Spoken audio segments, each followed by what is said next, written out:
Bismillahirrahmanirrahim. Assalamualaikum warahmatullahi wabarakatuh. Waalaikumsalam warahmatullahi wabarakatuh. Selamat siang semuanya. Apa kabar? Sehat ya?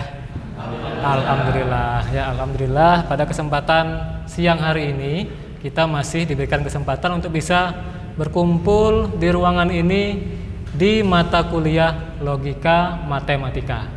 Nah, untuk di mata kuliah Logika Matematika ini kita akan bertemu 16 kali pertemuan. Di antaranya di sana ada UTS, ujian tengah semester, dan ujian akhir semester. Nah, untuk mata kuliah Logika Matematika ini saya lah yang akan mengampu mata kuliahnya dengan nama Zulfikri Akbar ya.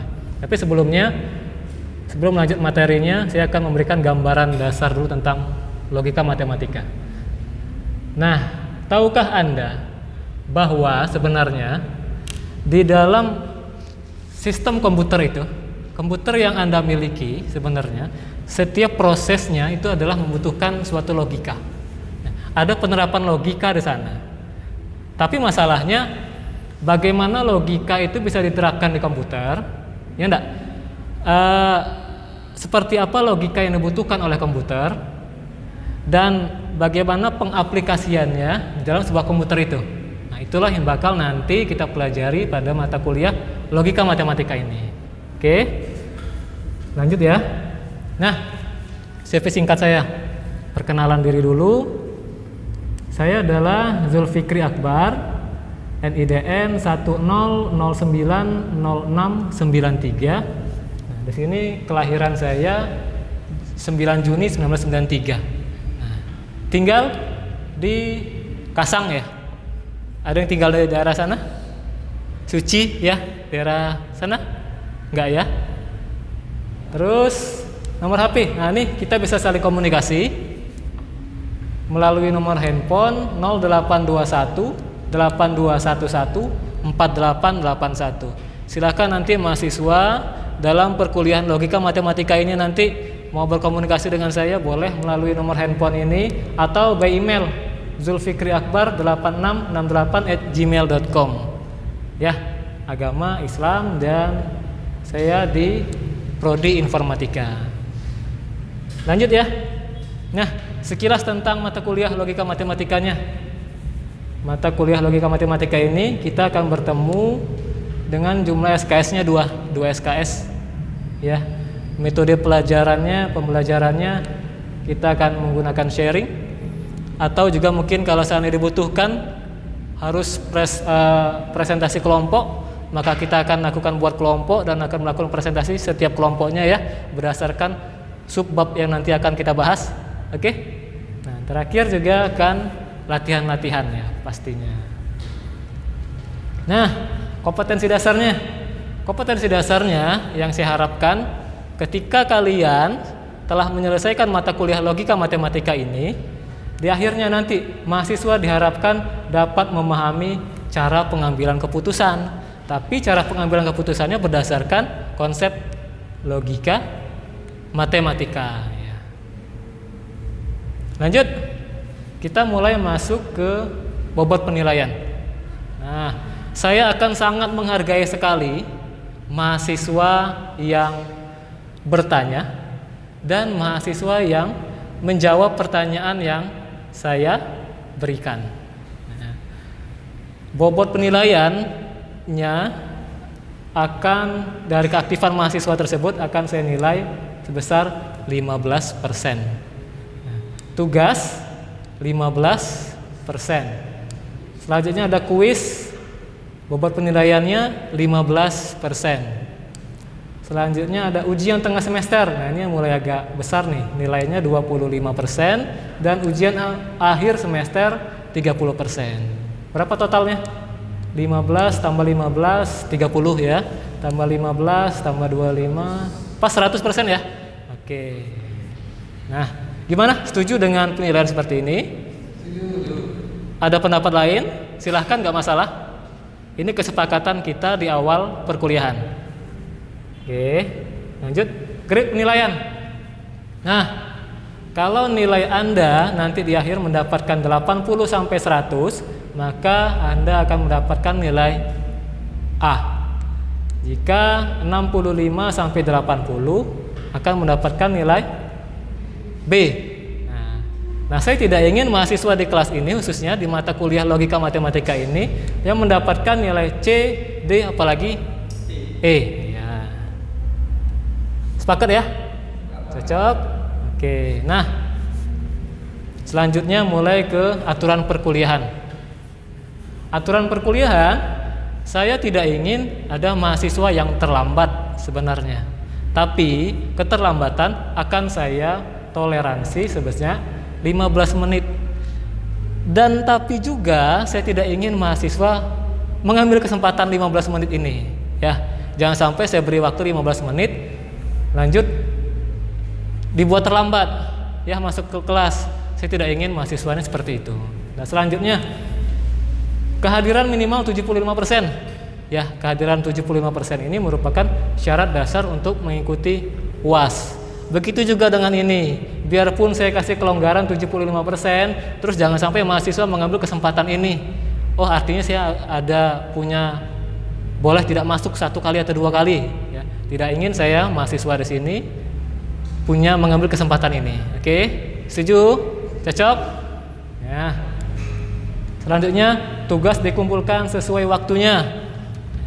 Tugas harus dikumpulkan sesuai waktunya. Apabila tidak sesuai dengan kesepakatan kita, tugas itu tidak dikumpulkan, maka nilainya akan saya anggap 0.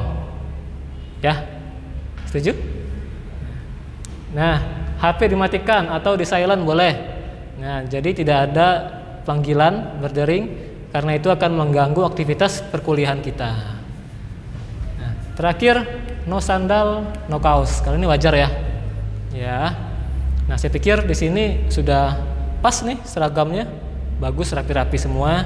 Nah, oke. Nah, ketua kelasnya siapa? Aldi. Ya. Iya, Aldi. Oke, benar. Aldi nanti itu ya, nemuin saya. Kita akan buat kontrak kuliah. Kalau seandainya ini sepakat, nanti datang ke sini tanda tangan untuk buat kontrak kuliah. Oke, Aldi? Oke. Lanjut, apa sih yang bakal kita bahas selama 1 semester ke depan? Ya, di dalam mata kuliah logika matematika ini, pokok utamanya ada 2. Logika matematika akan membahas tentang pernyataan dan penarikan suatu kesimpulan. Setiap pernyataan itu ada yang disebut dengan pernyataan tunggal, ada yang disebut dengan pernyataan majemuk, dan ada yang disebut dengan pernyataan bersusun, majemuk bersusun. Ya, seperti itu. Nah, pernyataan majemuk nanti di dalamnya di pertemuan selanjutnya juga akan kita bahas. Kalau pernyataan majemuk ini ada yang pernyataan majemuk yang tautologi, kontraposisi ataupun kontingensi, ya benar. Itu pernyataan majemuk bersusun. Kalau pernyataan majemuk saja, itu nanti ada disjungsi, ada konjungsi, ada implikasi, ada biimplikasi. Nah, inilah dan turunan-turunannya yang lain ya. Inilah yang akan kita pelajari selama 1 semester ke depan, dan ada materi-materi tambahan lainnya. Oke. Lanjut. Nih, referensi yang saya gunakan ada 3 buku utama, ya. 3 buku utama ini semuanya bahasa Indonesia kan? Ya, insya Allah akan gampang dipahami. Saya memberinya dalam bahasa Indonesia. Yang pertama ada buku Sismoro, yang kedua ada buku Susianto, dan yang ketiga ada buku Rinaldi. Nah, silakan buku-buku ini tersedia di toko-toko buku atau juga yang lebih gampang tersedia secara online. Ya, silakan dipahami dan dipelajari. Nah, lanjut. Kita akan membahas pengantar logika matematikanya dulu. Ya, tadi kita sudah kontrak kuliah sudah kita bahas secara garis besar bab-bab dalam logika matematika. Secara langsung kita sudah membahas RPS-nya, ya. Penilaiannya juga sudah dibahas. Selanjutnya ke pengantar logika matematika. Nah, mengapa kita perlu belajar logika matematika? Secara umumnya manusia itu pasti punya masalah. Tidak ada manusia yang tidak memiliki masalah. Kalau orang hidup pasti punya masalah. Kalau tidak mau punya masalah, jangan hidup. Betul ya. Kalau tidak mau masalah, jangan hidup. Nah, itulah konsep dasar logika matematikanya di sini. Nah, misalnya seperti ini. Di sini ada, maaf ya, saya menulisnya pakai tangan kiri. Ya, ada yang pakai tangan kiri di sini? Nggak ada ya? Ya, saya mohon maaf ya. Di sini ada masalah. Setiap manusia pasti memiliki masalah. Benar kan?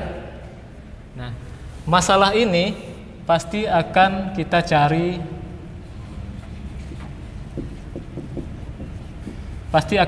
konklusinya atau solusinya atau kesimpulannya. Ya, akan kita cari kesimpulannya. Untuk mendapatkan apa? Untuk mendapatkan keputusan.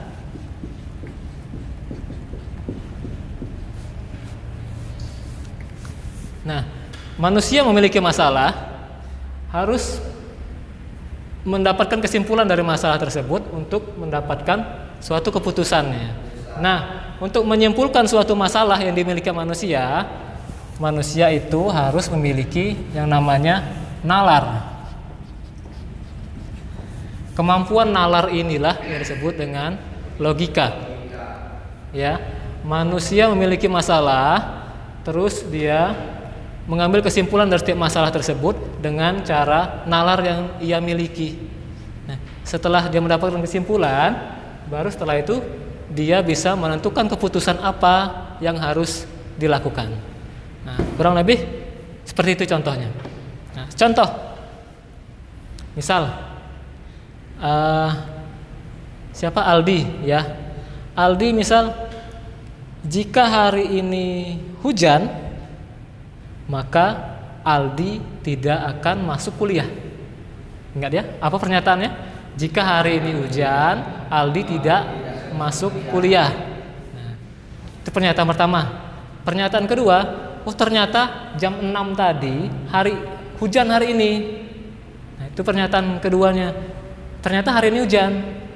Berarti kesimpulannya apa?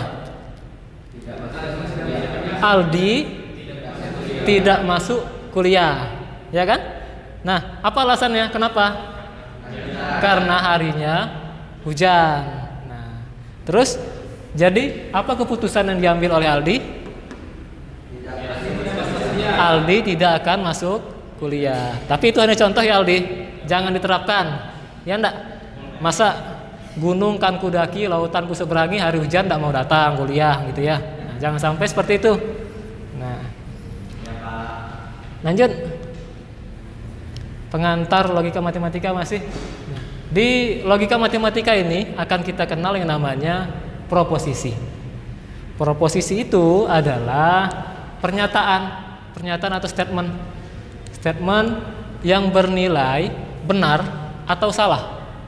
Pernyataan yang bernilai benar atau salah, tapi tidak keduanya. Artinya dia pasti mempunyai, kalau tidak benar ya salah, kalau tidak salah ya benar. Tidak ada pernyataan yang ragu-ragu, gitu ya. Sudah pasti jawabannya. Itu. Nah, pernyataan-pernyataan ini, pernyataan benar atau salah, kalau disimbolkan itu dalam suatu logika matematika disimbolkan dengan benar atau true dan salah atau false, ya. T itu adalah true, F itu adalah false. Nah, tapi kalau di dalam digital, oke? Nah, lebih disimbolkan dengan 0 dan terbalik ya. 1 dan 0. 1 ini menunjukkan artinya benar dan 0 ini menunjukkan salah. Nah, Itu dia. Terus selanjutnya, jadi setiap statementnya ini pasti harus bernilai benar dan salah. Misal nih, ada suatu statement, ini statement 1, dan ini satu lagi statement 2. Statement 1 dan statement 2 ini pasti dia punya nilai kebenaran.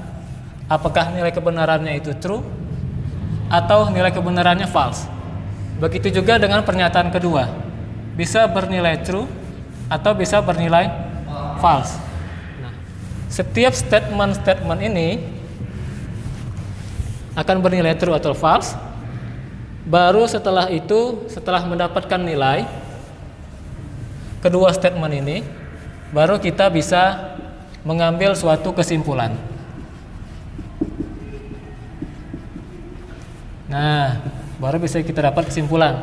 Tapi harus tahu dulu, statement pertama atau pernyataan pertama ini bernilai benar atau salah, dan pernyataan kedua bernilai benar atau salah. Kita harus tahu dulu di sini, baru bisa mendapatkan kesimpulan. Nah, bagaimana caranya? Nah, inilah nanti akan kita pelajari. Ada rumus-rumusnya, ada rumus-rumus logikanya. Nanti akan kita pelajari di pertemuan selanjutnya. Gitu. Nah, di dalam sebuah logika tadi kita telah mengetahui tentang proposisi. Proposisi adalah suatu pernyataan ya. Ada pernyataan yang bernilai benar atau bernilai salah. Nah, yang tidak dikatakan sebagai preposisi itu yang pertama ini. Kalau tadi yang disebutkan sebagai preposisi, sekarang yang tidak dinyatakan sebagai proposisi. Yang pertama, tidak mengandung perdebatan.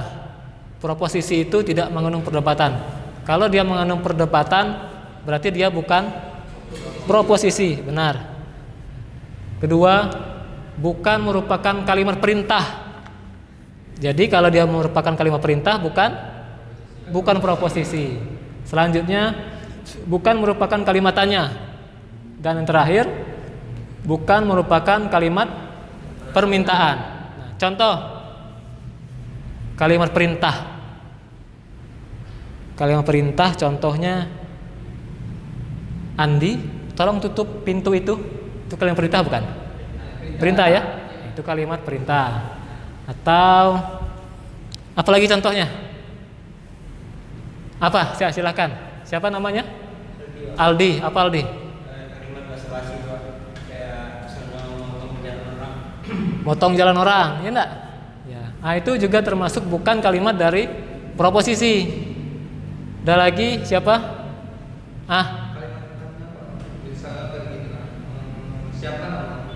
Siapa namamu? Nah, itu merupakan kalimat tanya. Nah, kalimat tanya bukan merupakan proposisi. Oke. Nah, itulah salah satu beberapa contohnya. Kalimat perintah, kalimat tanya ya segala macam ini tadi ya telah disebutkan. Oke, sampai di sini ada yang mau ditanya? Silakan. Ada Pak? Boleh. Kelas tadi tentang antara logika matematika, Bapak menjelaskan mengenai logika matematika dan sistem digital. Pertanyaannya, apa hubungan logika matematika dengan sistem digital? Oh, yang ini ya. Slide ini dia. Oke, nih. Di dalam logika matematika kok ada kaitannya dengan digital ya, di dunia digital. Ini sepertinya SMK ya, lulusan SMK sepertinya ya. Iya, Pak. SMK elektro, enggak? Elektro? Bukan Pak. Teknologi ya. Ah ya, pantas ya, paham. Jadi sedikit karena ini logika matematika merupakan dasarnya ilmu komputer. Jadi kalau lulusan SMK sedikit banyaknya akan lebih paham ke digitalnya. Oke. Nah, apa kaitannya tadi ya? Pelajaran kita logika matematika sama sistem digital ini, gitu enggak kurang lebih? Gimana tadi pertanyaannya? Ya. Apa hubungannya logika matematika dengan sistem digital, Pak? Hubungannya ya, enggak? Nah, sangat erat sekali hubungannya. Nah, untuk kalian ketahui sangat erat sekali hubungannya antara logika matematika dengan sistem digital ini. Karena nih karena kalian di jurusan program studi informatika. Nanti bakal ketemu yang namanya pemrograman. Pemrograman inilah dasarnya adalah algoritma. Nah, di algoritma inilah nanti fungsi logika itu akan diterapkan. Di logika matematika ini, di algoritma ini, dialah fungsi logika matematikanya, dialah yang akan memverifikasi suatu algoritma ini benar atau salah. Ya, benar tidak algoritma yang kita gunakan ini? Kalau seandainya benar, maka dia akan tampil perintahnya, ya, tampil hasilnya, ya, cetak printer, cetak dokumen misalnya gitu ya, tampil seperti itu. Nah, tapi kalau seandainya salah, dia juga bisa menentukan dari logika ini ternyata pernyataan atau algoritma yang kita gunakan ini ternyata salah. Nah, itu menggunakan dasar dari logika matematika. Nah, bagus pertanyaannya. Nah, pertanyaan yang di luar dari itu ya, bagus, mantap sekali. Lanjut, logika profesional ini tadi sudah ya. Nah, selanjutnya tadi kita sudah tahu apa itu proposisi, yaitu mempunyai pernyataan yang memiliki benar atau salah. Dan kita sudah tahu juga proposisi yang tidak termasuk ke dalam proposisi, kita sudah tahu juga ya. Nah, pernyataannya seperti apa yang dikatakan proposisi itu bukan. Nah, sekarang kita coba nih bermain gamenya. Paham nggak untuk melatih pemahaman kita? Gajah lebih besar daripada tikus. Apakah ini suatu pernyataan? Ya, ya, ini suatu pernyataan. Nah, gajah lebih besar daripada tikus. Ini merupakan suatu pernyataan. Yes, ini adalah suatu pernyataan. Lanjut. Apakah ini suatu proposisi? Ya. Ini adalah suatu proposisi. Kenapa? Bisa dinilai benar dan salahnya. Ini pernyataan yang bernilai benar atau salah. Gajah lebih besar daripada tikus, benar atau salah? Benar kan? Jadi bisa dinilai benar dan salahnya. Itu merupakan proposisi. Nah, tapi apa nilai kebenaran dari proposisi tersebut? True. Kenapa true? Karena gajah memang lebih besar daripada tikus. Nah, artinya sudah mulai paham nih. Lanjut. 520 kecil dari 111. Nah, apakah ini suatu pernyataan? Ya. Oke, ini suatu pernyataan matematika ya. Ya, ini suatu pernyataan. Tapi apakah ini juga suatu proposisi? Ya, benar, ini suatu proposisi. Tapi nilai kebenarannya apa? False atau salah, ya enggak? Kenapa salah? 520 itu harusnya lebih besar dari 111. Nah, oke. Ini sudah 2 games, sampai di sini paham. Lanjut. Y besar dari 5. Apakah ini suatu pernyataan? Iya, ini juga termasuk pernyataan matematika ya. Nah, oke. Nah, tapi apakah ini suatu proposisi? Tidak. Kali ini tidak termasuk dari proposisi. Ya. Kenapa tidak termasuk dari proposisi? Jawabannya karena ini dia. Nah, benar. Nilai Y-nya tidak diketahui. Ya, siapa tadi? Oka ya. Ya, benar. Oka benar. Nilai Y tidak diketahui. Nilai kebenaran dari pernyataan tersebut bergantung pada nilai Y, tapi nilainya belum diketahui. Coba kalau nilainya kita masukkan 1, Y-nya sama dengan 1. 1 besar dari 5? Tidak kan? Tidak. Ya, artinya ini bukan preposisi. Belum jelas nilai Y-nya berapa. Lanjut. Nah, UM Jambi berada di kota Jambi. Apakah ini suatu pernyataan? Ya. Apakah ini suatu proposisi? Ya. Oke, iya benar. Terakhir, apa nilai kebenaran daripada proposisi tersebut? True. Oke, nah ini sudah berapa nih? Berapa game? 5, lebih enggak? 4 ya. Sampai saat ini 1 yang salah tadi ya, yang pertama tadi. Oke, lanjut. Artinya sudah mulai memahami konsep dari proposisi. Tolong untuk tidak tidur selama kuliah. Apakah ini suatu pernyataan? Tidak. Tuh. Apakah ini suatu proposisi? Tidak. Juga tidak. Nah. Kenapa? Itu kalimat perintah. Seperti yang disebutkan tadi, kalimat perintah. Terus apa lagi? Kalimat tanya. Ya enggak? Kalimat yang mengandung perdebatan. Ya benar. Itu tidak termasuk dalam proposisi. Lanjut. Sekarang tahun 2023 dan 9, 10, 9 kecil dari 5. Apakah ini suatu pernyataan? Ya. Apakah ini suatu proposisi? Iya. Tapi apakah nilai kebenaran dari proposisi tersebut? True. Kenapa true? Karena angka 99 lebih besar daripada 5. Ayo kita coba cek lagi sekarang. Sekarang tahun 2023, betul? Benar. 99 kecil dari 5? Salah. Nah, jadi nilai kebenarannya adalah false. Nah, terkadang ada pernyataan seperti itu tadi. Jadi tetap harus teliti ya. Di awal memang benar kalimatnya, tapi di akhir ternyata keliru. Nah, itu jebakannya tuh. Nah, sampai di sini sudah paham? Itu adalah konsep dari logika proposisi. Ya, dasarnya dari logika matematika. Nah, jadi di sini kita paham, kita tahu bahwa logika matematika itu seperti pertanyaan tadi adalah dasar dari ilmu komputer. Ya. Pemrograman akan menggunakan itu nantinya. Dasar inilah juga yang bakal kita untuk menentukan jalur terpendek juga nanti bakal kita pelajari di sini berdasarkan dari logika matematika ini. Nah, proposisi inilah adalah pemahaman dasar yang harus kita ketahui dulu. Ya. Yang mana termasuk proposisi, yang mana yang tidak termasuk proposisi. Oke. Nah, selanjutnya di sini saya ada latihan. Ada berapa ini?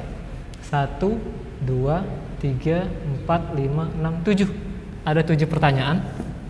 Dan silakan difoto boleh atau nanti saya kirimkan filenya ya ke mahasiswa.